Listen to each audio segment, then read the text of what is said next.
my name is Austin. This is my buddy Nick. We both work in the puppet department up at Liaka. With San Diego Comic-Con, we really wanted to bring down, we really wanted to bring down a little slice of what we do in our day-to-day and show you here live in San Diego how we build puppets. We're doing it live in San Diego. All right, so I'm going to give you a quick rundown. There's a lot of you today, so we're doing the best we can to show you how we build it. Every body starts with an armature, right? It is the bones, the building blocks. It's what enables them to move. This right here is Norman. We got a Norman over there too. I think Nick's going to move him around. So we Pay attention, Norman. There we go. He's heard this so many times, he's not happy. They all start with an armature made up of different ball and socket joints that let that puppet move, right? Just like you have ball and socket joints in your elbows, your knees, your shoulders, our puppets need to be able to do everything that a real human can do. So we'll build a skeleton that we can tension and have it move with different degrees of toughness or looseness. And that armature will go inside of a mold, like over here. There you go.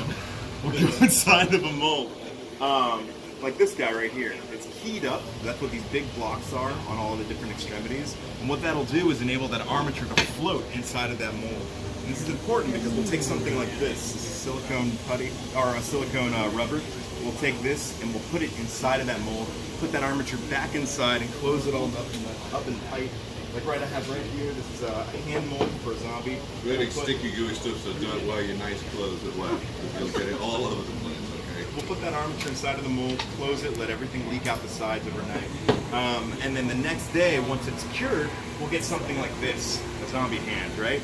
Inside of this is going to be that armature that I was talking about earlier. It enables it to move underneath of that skin. And on top of it, you're not going to see any of that weird skeletal structure. You'll just have that nice skin out here.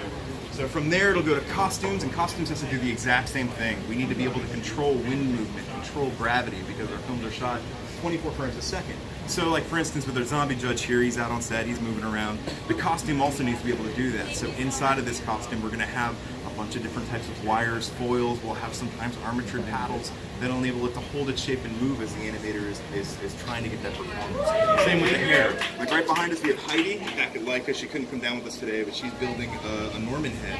Norman's hair is made out of goat hair. There's 256 individual spikes, and we'll use those in Don't worry, you guys, no goats were harmed. We'll use those in a very specific pattern. We'll pattern it out so that every single time, even though it looks extremely organic, it's exactly the same. This is important because we have a bunch of different multiple puppets for every character. So there's not just one Norman. There's 28 Normans that we've made. Each of those is going to be on a different stage. They're all animating at the same time, and we want them to look exactly the same so that when you watch the film, there's only one Norman. There's not 28 of them. In the very last department, now that we've got a costume on it, we've got hair on it, we've got our silicone skin to go to in puppets, is the paint department. They'll add in the last little details, they'll add in the shadows, the textures, they'll add in the vein work. Like this right here is also cast silicone skin, it's not just a sculpture. The veins that are on it are something that we've done by hand. Like you can see, it starts like this and will end up something like that.